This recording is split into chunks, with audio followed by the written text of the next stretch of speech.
Hello everyone, आप सभी को एक बार पुनः आपके अपने इस प्यारे से YouTube channel SLD educational academy पर स्वागत है।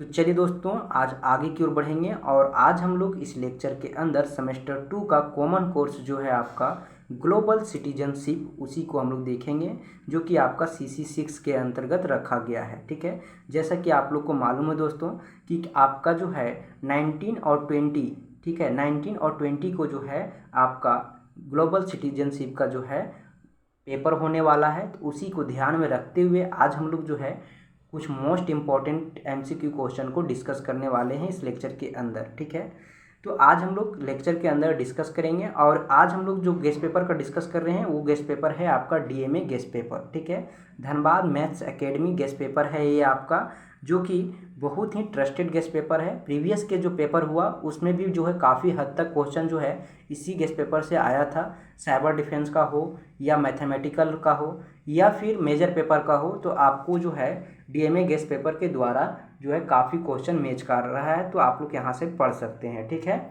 और कोई उपाय भी नहीं है दोस्तों, क्योंकि जो आप पेपर देने जा रहे हैं ग्लोबल सिटीजनशिप, उसका ना तो बुक निकला हुआ है और ना ही कोई गेस्ट पेपर निकला हुआ है। ठीक है, अगर आपको एग्ज़ाम देना है तो आपको जो है DMA गेस्ट पेपर जो है आपका ये ग्लोबल सिटीजनशिप का, उसको पढ़ना ही पढ़ना पड़ेगा। ठीक है, तो चलिए आगे की ओर बढ़ते हैं और आज हम लोग क्वेश्चन को देखते हैं। DMA गेस्ट पेपर का मोस्ट इंपॉर्टेंट क्वेश्चन जो है एग्जाम के पॉइंट ऑफ व्यू से, उसको हम लोग देखेंगे। ठीक है, तो बिना देरी किए हुए कि आगे की ओर बढ़ते हैं। ठीक है दोस्तों, चलिए आगे की ओर बढ़ते हैं। देखिए, एक कन्फ्यूजन और हो रहा है, क्योंकि कुछ लोग जो है एक गेस्ट पेपर आया हुआ है, तो कुछ लोगों का ये कन्फ्यूजन हो रहा है कि सब्जेक्टिव होगा क्योंकि ऑब्जेक्टिव होगा, क्योंकि वो गेस्ट पेपर जो है सब्जेक्टिव निकाल के रखा हुआ है। तो सब्जेक्टिव एक चीज़ आप लोग को यहाँ पे हम क्लियर कर दें कि सब्जेक्टिव कभी नहीं होगा, क्योंकि आपका जो सिलेबस दिया हुआ है उस सिलेबस में क्लियर कर दिया है कि आपका जो है वो MCQ नहीं आएगा, सॉरी MCQ ही आएगा। ठीक है, क्योंकि देखिए यहाँ पे आपको बोला हुआ है कि there will be 25 multiple choice question, यानी कि 25 क्वेश्चन जो है वो मल्टीपल चॉइस क्वेश्चन होगा और 3 मार्क्स जो है 3 नंबर्स का प्रत्येक क्वेश्चन होगा बिना नेगेटिव नंबर का। ठीक है ना, तो ये कन्फ्यूजन अपना दूर कीजिए। ठीक है, कोई गेस्ट पेपर को देख के आप लोग ये मत सोचिए कि आपका जो है सब्जेक्टिव एग्जाम होने वाला है, MCQ ही क्वेश्चन होगा। ठीक है, और MCQ क्वेश्चन होगा तो वो क्वेश्चन कहाँ से आएगा? क्वेश्चन तो आपको बुक तो आपके पास है नहीं, कोई गेस्ट पेपर है नहीं, तो आपके लिए DMA गेस्ट पेपर उपलब्ध है, तो आप लोग यहाँ से पढ़ सकते हैं। चलिए बिना देरी किए हुए हम लोग प्रश्न को देखते हैं और डिस्कस करते हैं प्रश्न को। आज हम लोग इस लेक्चर के अंदर बहुत सारे प्रश्न को देखने वाले दोस्तों, तो आप लोग हमारे साथ कंटिन्यू बने रहें। और अगर अभी तक इस यूट्यूब चैनल को सब्सक्राइब नहीं किए हैं तो आप लोग सब्सक्राइब कर लें, ताकि आपको जो है आगे का भी वीडियो इसी तरह मिलता रहे और आप जो है अपने एग्ज़ाम का तैयारी करते रहें। ठीक है दोस्तों, तो चलिए आगे की ओर बढ़ते हैं।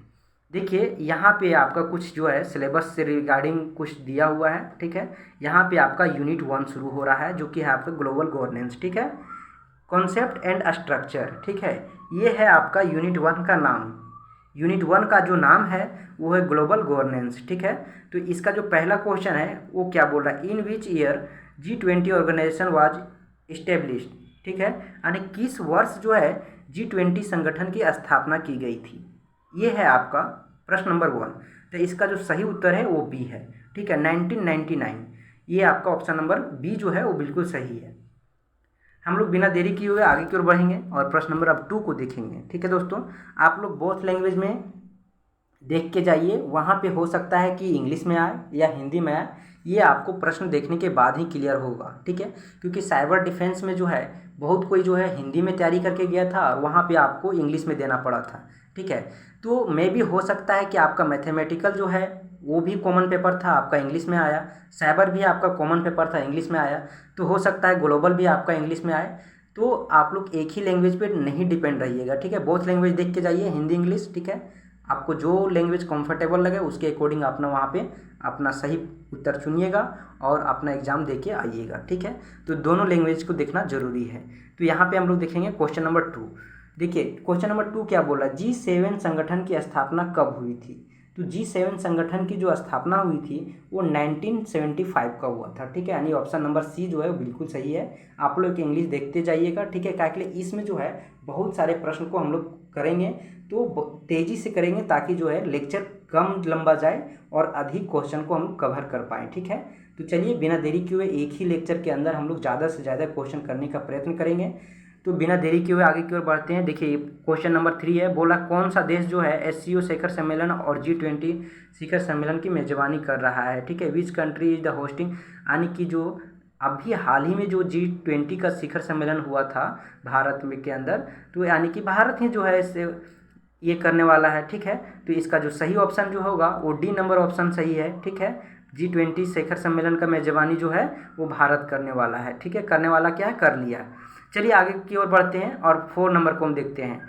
बोल रहा है क्या भारत जो है G7 राष्ट्रों का सदस्य है, ठीक है। ये जो है फॉल्स है। India is a member of G7 Nations, G7 nation का सदस्य नहीं है, ठीक है। आगे की ओर बढ़ेंगे तो यहाँ G7 सदस्य कौन कौन सा है ये चीज़ आपको बताया गया। G7 का सदस्य जो है Japan, America, Canada, United kingdom, Germany, France, Italy आदि जो है देश आपका G7 के सदस्य हैं। ये एक्स्ट्रा नॉलेज था आपके लिए, अतिरिक्त जानकारी था। आगे बढ़ेंगे जब हम लोग तो 6 नंबर प्रश्न को देखेंगे। निम्नलिखित में से कौन सा देश जो है QUAD के सदस्य देश है, तो भारत, USA, जापान, ऑस्ट्रेलिया, यानी कि 6 का जो ऑप्शन नंबर ए है वो बिल्कुल सही है, ठीक है। आगे की ओर बढ़ते हैं और 7 नंबर को देखते हैं। संयुक्त राष्ट्र का मुख्यालय कहाँ है, तो न्यूयॉर्क जो है आपका संयुक्त राष्ट्र का मुख्यालय है। 8 नंबर जो प्रश्न है, संयुक्त राष्ट्र महासभा किसका मुख्य निकाय है, तो संयुक्त राष्ट्र महासभा जो है संयुक्त राष्ट्र यूनाइटेड नेशन का जो है मुख्य निकाय है, ठीक है। संयुक्त राष्ट्र संघ के प्रथम महासचिव कौन थे, तो इसका ट्राइग्वे ले जो थे वो प्रथम महासचिव थे।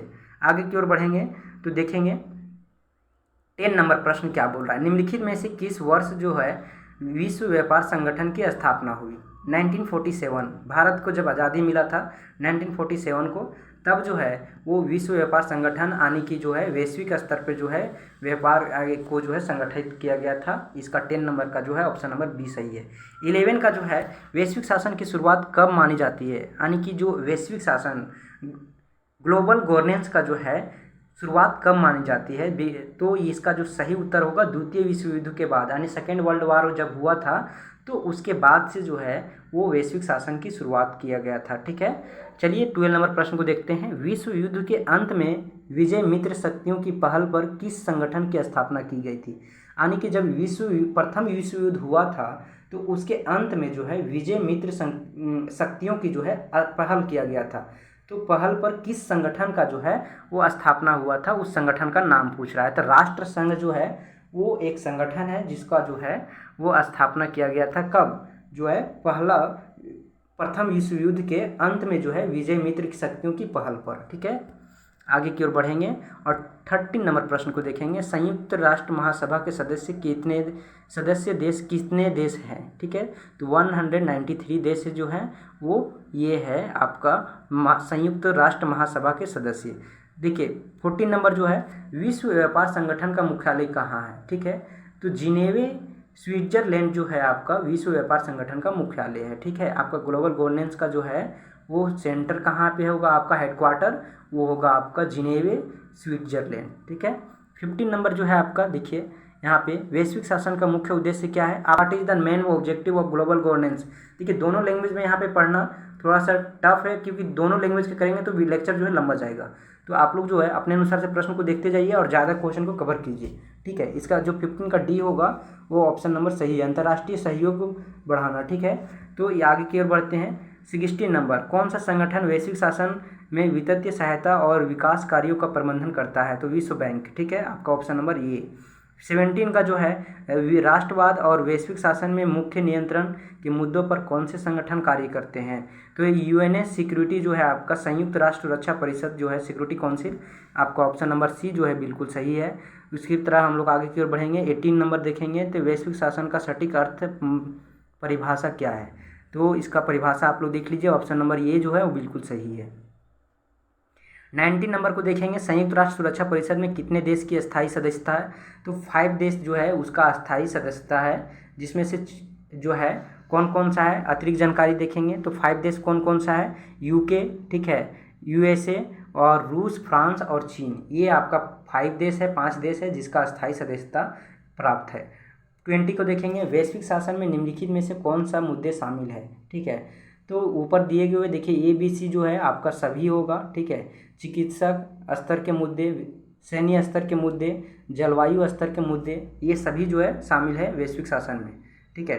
21 को देखेंगे तो 21 में जो देखिए वैश्विक शासन के क्षेत्र में सर्वप्रथम किस संस्था की स्थापना हुई थी, वैश्विक शासन के क्षेत्र में, यानी कि जो है ग्लोबल गवर्नेंस के फील्ड में जो है वो सबसे पहले जो है किस संस्था की स्थापना की गई थी। देखिए आपका जो है संयुक्त राष्ट्र महासभा यानी कि UN जनरल असेंबली का जो है वो स्थापना किया गया था, यानी कि जो 21 का ऑप्शन नंबर डी है वो बिल्कुल सही है, ठीक है। शीत युद्ध के दौरान, ठीक है, शीत युद्ध के दौरान पूर्वी यूरोप में सोवियत सैन्य उपस्थिति के लिए एक सैन्य प्रतिकार के रूप में स्थापित किस संगठन ने 2001 में रूस के साथ हथियार नियंत्रण और आतंकवाद को दूर करने के लिए एक सहकारी बंधन बनाया, ठीक है। तो नाटो जो था वो बनाया था, आपका 22 का बी नंबर ऑप्शन सही होगा।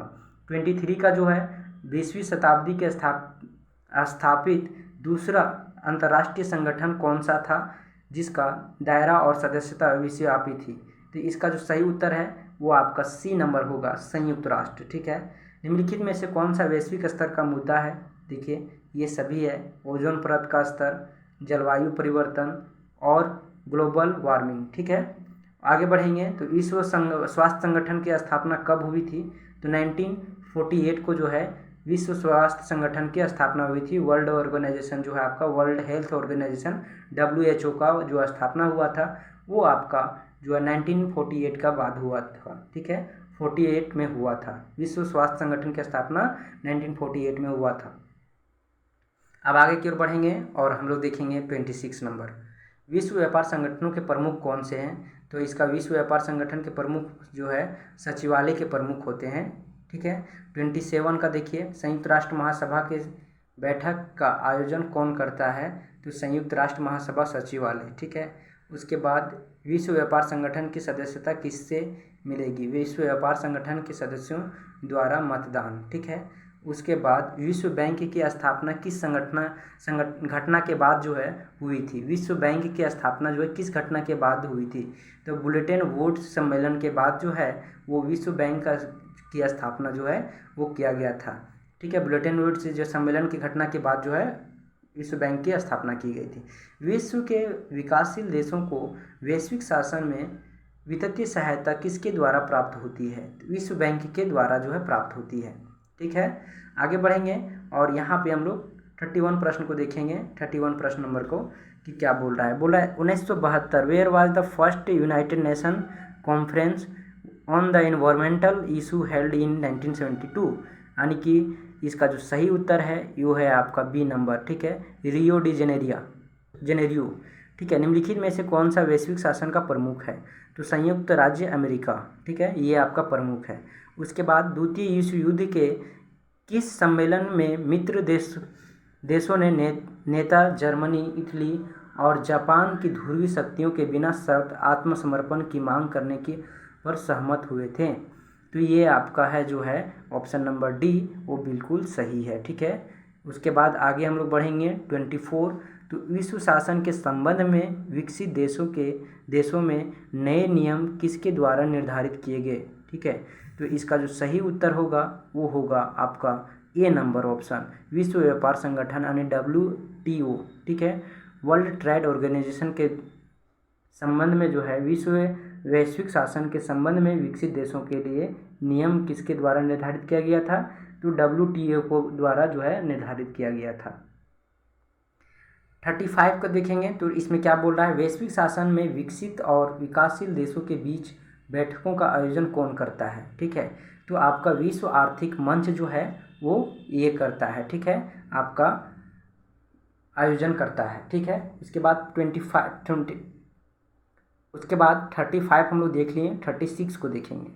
36 जो है आपका वो बोला वैश्विक शासन में संयुक्त राष्ट्र सुरक्षा परिषद की क्षमता क्या है, ठीक है। तो यहाँ पे जो है वो विश्वव्यापी सुरक्षा सुनिश्चित करना होता है। वैश्विक शासन में संयुक्त राष्ट्र सुरक्षा परिषद की क्षमता क्या है?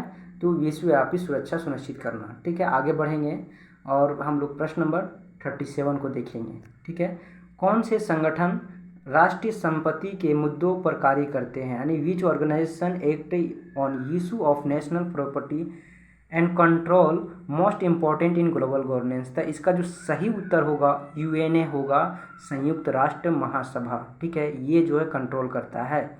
उसके बाद 38 जो होगा, वैश्विक स्तर पर शासन क्यों बहुत आवश्यक है, यानी कि ग्लोबल स्तर पर जो है वो वैश्विक शासन क्यों जो है आवश्यक होता है। तो ये सभी कारणों के कारण जो है वो ग्लोबल गवर्नेंस यानी कि वैश्विक स्तर पे ज़रूरत होता है, जो है वैश्विक स्तर पर शासन जरूरी है। ग्लोबल वार्मिंग के साथ साथ जलवायु परिवर्तन के मुद्दे से निपटने के लिए, युद्ध की स्थिति से बचने के लिए, उन देशों की मदद करना जो कम विकसित है, इन सभी कारणों से जो है वैश्विक स्तर पे शासन आवश्यक हो जाता है। ठीक है, बहुत ही आवश्यक हो जाता है। 39 को देखेंगे, विश्व व्यापार केंद्र और जो है वो पेंटागन पर आतंकवादी हमलों के बाद 2001 में किस अंतर्राष्ट्रीय संगठन के आत्मरक्षा खंड को पहली बार लागू किया गया था? ठीक है, तो इसका जो सही उत्तर होगा वो नाटो होगा। ठीक है, उसके बाद 40 हम लोग बढ़ेंगे तो देखेंगे वर्ल्ड बैंक, यहाँ पे मुद्रा विनियम को अस्थिर करने और विनाशकारी व्यापार नीतियों को खत्म करने के लिए 20वीं शताब्दी में किस संगठन की स्थापना की गई? तो विश्व व्यापार संगठन की स्थापना की गई है। ठीक है, तो इस प्रकार से हम लोग जो है टोटल 40 प्रश्न को देखें। 1 को देखेंगे, किस समूह को जो है कभी कभी ब्लू हेलमेट कहा जाता है? ठीक है, एक समूह है जिसको ब्लू हेलमेट के नाम से कभी कभी संबोधित किया जाता है, तो ये है संयुक्त राष्ट्र शांति सेना। ठीक है, शांति सेना, इसको देखिए ब्लू हेलमेट इसलिए कहा गया है क्योंकि जो है ये शांति बनाए रखने में काम करता है। ठीक है, तो संयुक्त राष्ट्र शांति सेना जो है वो शांति बनाए रखता है, इसीलिए इसको जो है ये बोला जाता है। देखिए 41 कर लिए, यहाँ पे 41 के बाद 42 से जो है वो यूनिट 2 शुरू होता है। ठीक है, तो यूनिट 2 जो है वो हम लोग आगे के लेक्चर में, अगर अभी तक आप लोग सब्सक्राइब नहीं किए जरूर सब्सक्राइब कर लें। धन्यवाद दोस्तों।